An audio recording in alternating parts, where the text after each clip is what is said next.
ပန်းလေးတစ်ပွင့်ရဲ့တဘာဝအလှလောကကြီးမှာကျွန်တော်တို့နေ့စဉ်ညံတွေ့နေရတဲ့အရာတွေထဲမှာအလှပဆုံးတဲ့တိုင်ခန်းစာအပေးနေဆုံးအရာတစ်ခုကတော့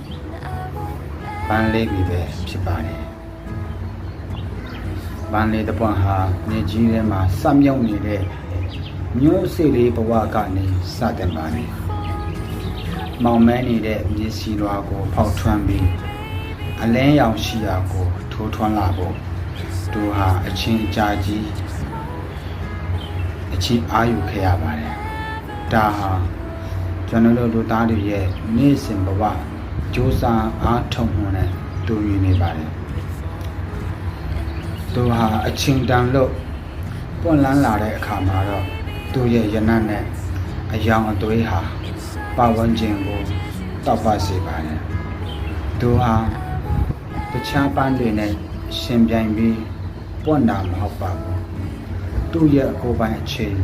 ကိုယ်ပိုင်အလှတရားနဲ့သူဟာတဘာဝအတိုင်းပွင့်လန်းနေတာပါ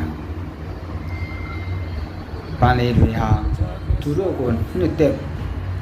ညံ့နိုးသူတွေရဲ့နှလုံးသားနဲ့ခူးဆော့သူတွေကိုဖြစ်စေကြည့်ရှုငင်မောသူကိုဖြစ်စေခွဲခြားမှုမရှိပဲတန်းတို့ညင်မြရနံ့ပေးလက်ပါနေအောင်ချီနဲ့လေးပြီး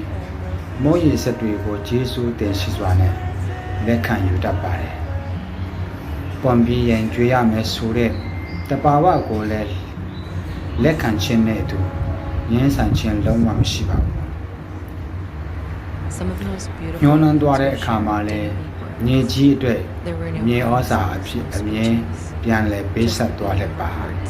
သူရှိနေတဲ့ခဏတာအတွင်းမှာအကောင်းဆုံးပွင့်လန်းသွားခဲ့တာဟာဘန်းတပွင့်ရဲ့အနိတ္တရာပါပဲကျွန်တော်တို့လူသားတွေရဲ့ဘဝဟာလည်းဘန်းတပွင့်လိုပါပဲဒီဘာနဲ့မနှမ်းရှင်ပဲကိုယ့်ရဲ့အချိန်မှာအကောင်းဆုံးပွင့်လန်းကြည့်ပါပေးဆက်တတ်တဲ့ရနံ့တွေရှိပါစေကျွေလွတ်ရမယ်အချိန်ရောက်ရင်လဲနောင်တကင်းကင်းနဲ့လှလှပပနှောက်ဆက်နိုင်လို့အခုလက်ရှိချိန်မှာအတိတ်ပဲရှိရှင်တန်လက်ကြရအောင်လားဗျာ